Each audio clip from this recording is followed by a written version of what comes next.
sampai di daerah Palestina, tepatnya sekarang Israel. Direbut wilayah itu oleh Israel tanpa mereka sadari. Dalil-dalil wahyu menuntun mereka ke situ. Ada sebuah kota namanya kota Babulut. Di Israel itu kota itu ada. Saya pernah lihat cuplikannya. Termasuk kota yang diidolakan di dalam negeri Israel sendiri namanya Babulut. Subhanallah, hadis menyebutkan nama Babulut. Hadis Nabi SAW dari 1400 tahun yang lalu mengatakan nanti Dajjal akan berkumpul di sebuah wilayah namanya Babulut di Syam. Maksudnya di Palestina itu. Israel sekarang. Ada kota Babulut dan orang Yahudi sekarang lagi gencar membangun kota itu dan dianggap kota favoritnya Israel. Dajjal akan masuk ke sana dan berkurung diri.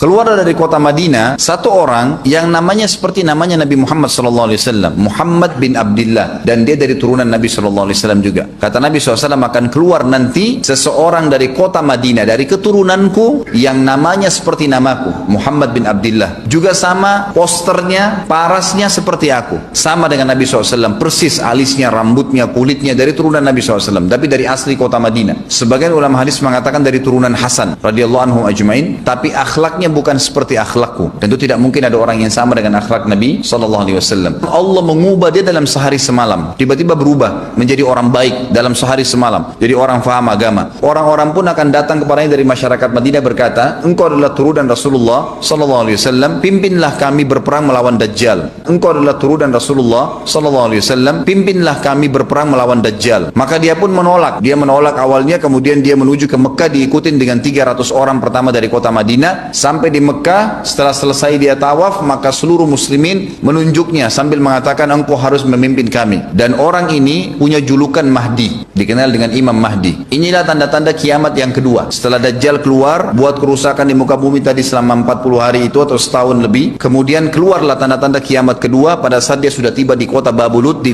Israel, keluarlah si Mahdi ini. Pada saat dia tiba di Mekah, dibaiatlah oleh banyak kaum muslimin, tidak disebutkan jumlah pasukannya, maka terbentuklah pasukan jihad yang mengejar Dajjal menuju ke Palestina. Tanda-tanda kiamat besar yang ketiga adalah pada saat pasukan Imam Mahdi dengan pasukan jihad itu tiba di Darul Baydha namanya, kota putih yang ada menara putihnya, dan itu sekarang di negeri Syam, tepatnya di Damaskus, ibu kota Syria. Hadis menyebutkan di menara itulah, di masjid itulah Imam Mahdi mampir sholat asar bersama pasukannya. Pada saat itulah datang tanda-tanda kiamat besar yang ketiga, yaitu turunnya Nabi Isa alaihissalam. Kata Nabi SAW dalam hadis Bukhari, hadis Muslim, hadis Sahih semuanya, dikatakan Isa alaihissalam akan turun sambil memegang kedua sayapnya malaikat, dan dari rambutnya yang basah meneteskan air, dan semua muslimin waktu itu menyaksikan. Dan ini wahyu, penyampaian, pasti terjadi.